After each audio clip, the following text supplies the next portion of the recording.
Assalamualaikum warahmatullahi wabarakatuh. Jumpa lagi bersama saya, Andi Malarangeng. Dalam bulan Ramadan ini, kita masih terus bisa berkarya, mudah-mudahan tetap sehat dan juga tetap produktif. Nah, kali ini beberapa kawan bertanya pada saya, bagaimana sih hubungan antara presiden dan menteri-menterinya? Bagaimana pertanggungjawabannya?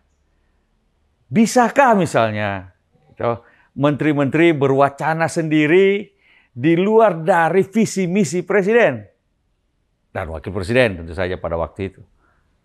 Nah, jawaban saya begini. Dalam Republik Indonesia ini, dengan sistem presidensial, presiden dipilih langsung oleh rakyat. Karena itu presiden bertanggung jawab pada rakyat. Calon-calon presiden bersaing dan kemudian mereka mengajukan visi misinya sesuai dengan Undang-Undang Dasar 45 yang berlaku.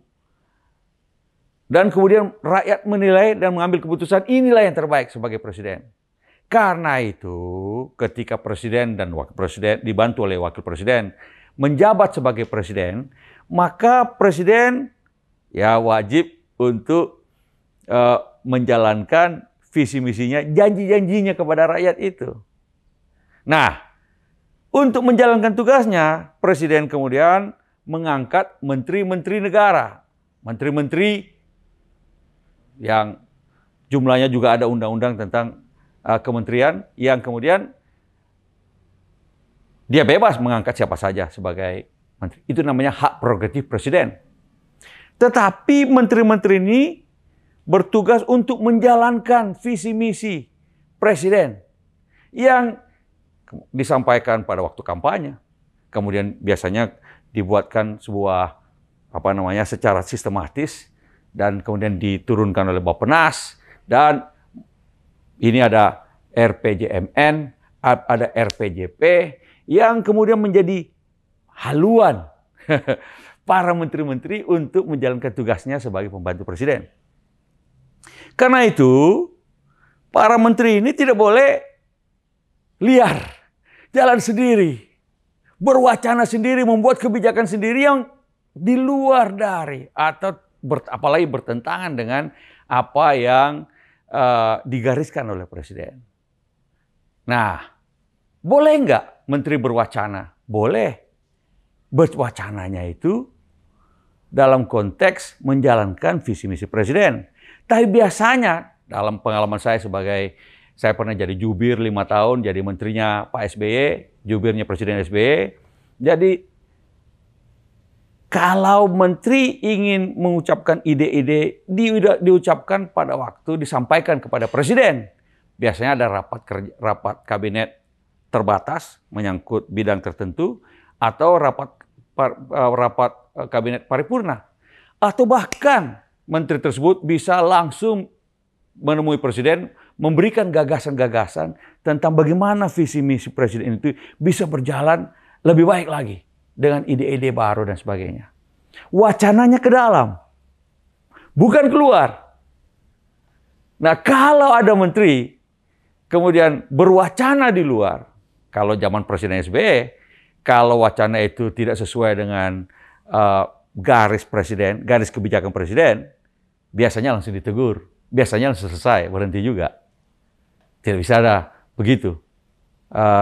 Tegurnya itu tidak terbuka biasanya kalau Pak SBY. Biasanya ditelepon, Mensesnek misalnya disuruh telepon kepada atau sekretaris kabinet, kemudian menelpon menteri yang bersangkutan menyampaikan bahwa apa yang disampaikan oleh Pak Menteri itu atau Ibu Menteri itu tidak sesuai dengan garis kebijakan presiden.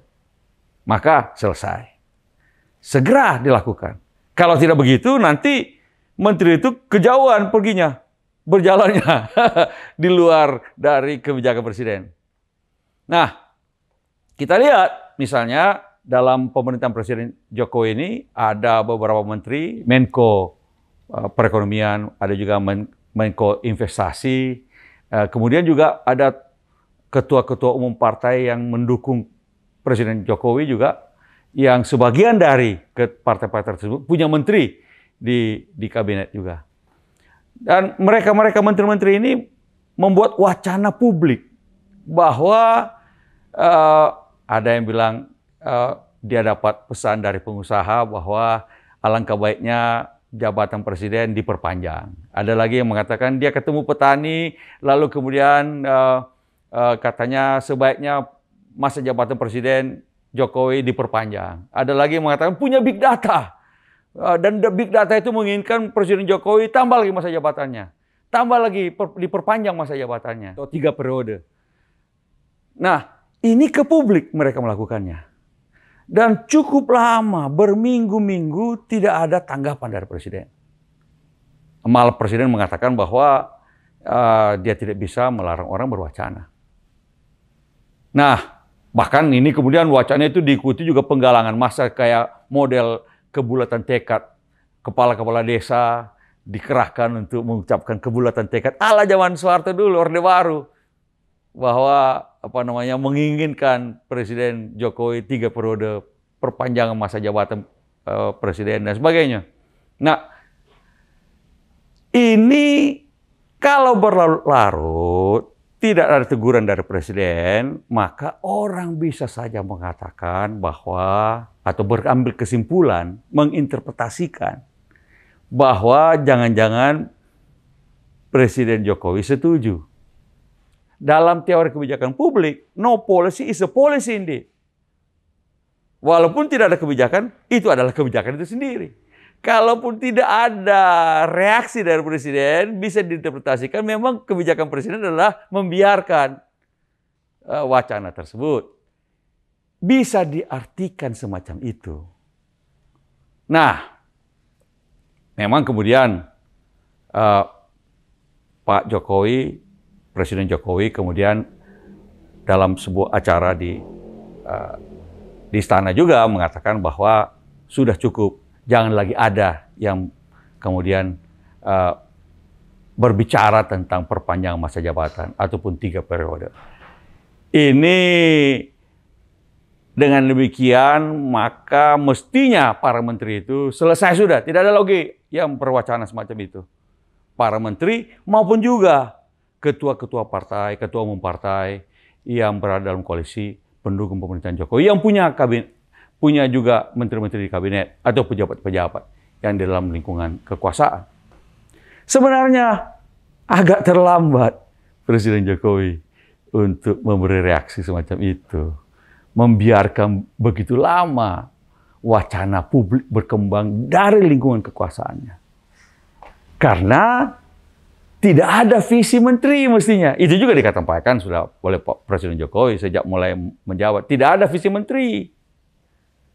Mestinya ada teguran. Mestinya ada sanksi kepada menteri-menteri maupun mereka-mereka yang dalam lingkungan kekuasaannya yang melakukan wacana publik semacam itu. Kalau ada, mestinya sampaikan dulu kepada Presiden Jokowi. Presiden Jokowi setuju atau tidak.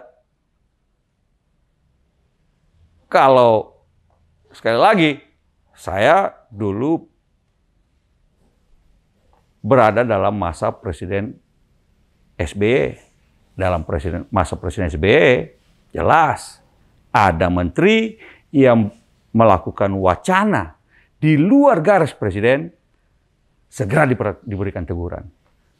Apalagi dengan wacana semacam ini yang sudah menimbulkan kegaduhan, menimbulkan kekacauan semacam ini, ketika pemerintah harus fokus pada menjalankan tugasnya, menyelesaikan persoalan-persoalan ekonomi, COVID, harga-harga yang meroket. Ini mereka mestinya dapat teguran, dapat sanksi. Tapi itu sekali lagi adalah hak prerogatif presiden. Cuma ya sekali lagi, jangan salahkan juga masyarakat kalau mengambil interpretasi. Kalau tidak ada sanksi dan tidak ada teguran yang keras. Karena sekali lagi kalau kita lihat pernyataannya Pak Jokowi, berarti mereka berada di luar garis kebijakan presiden. Atau sebenarnya ada satu cara yang paling sederhana, ongkosnya paling murah. Yaitu Presiden Jokowi sekali lagi mengatakan, jadi pernyataan Presiden Jokowi kemarin memberikan teguran, mestinya ada kurang sedikit, tambah aja sedikit, beberapa kalimat. Saya tidak punya keinginan untuk diperpanjang masa jabatannya, dan tidak berminat, tidak setuju dengan penambahan periode masa jabatan presiden? 3 periode. Kalau Presiden Jokowi menambah beberapa kalimat yang tegas tentang penolakannya terhadap perpanjangan masa jabatan dan penolakannya terhadap 3 periode, maka selesai sudah wacana ini. Dan semua menteri-menteri dan ketua-ketua umum partai yang mendukung Presiden Jokowi juga akan bersikap sesuai dengan garis itu. Garisnya harus jelas supaya mereka bisa menempatkan diri di dalam garis itu. Tapi kalau garisnya berubah-ubah atau garisnya berkembang mengkerut, para menteri bisa juga kemudian salah interpretasi seakan-akan bahwa garis ini masih dalam garis atau tidak dalam garis. Itulah sebabnya sekali lagi pertanggungjawaban kepada rakyat dalam sistem presidensial ada pada presiden. Karena tugas presiden untuk mendisiplinkan menteri-menterinya. Tugas presiden. Supaya rakyat tidak mengambil kesimpulan yang salah tentang kehendak presiden. Kehendak kekuasaan presiden. Menteri tidak dipilih oleh rakyat. Menteri dipilih oleh presiden, ditunjuk oleh presiden untuk membantu presiden. Setiap saat bisa diganti oleh presiden. Setiap saat bisa ditegur oleh presiden. Tapi sekali lagi terpulang pada presiden. Akankah mendisiplinkan menteri-menterinya atau sekedar membiarkannya saja begitu? Apalagi ini menyangkut kekuasaan presiden sendiri. Demikian pembahasan kita kali ini. Sampai jumpa lagi di lain kesempatan. Semoga Ramadan membawa barokah bagi kita semua. Wassalamualaikum warahmatullahi wabarakatuh.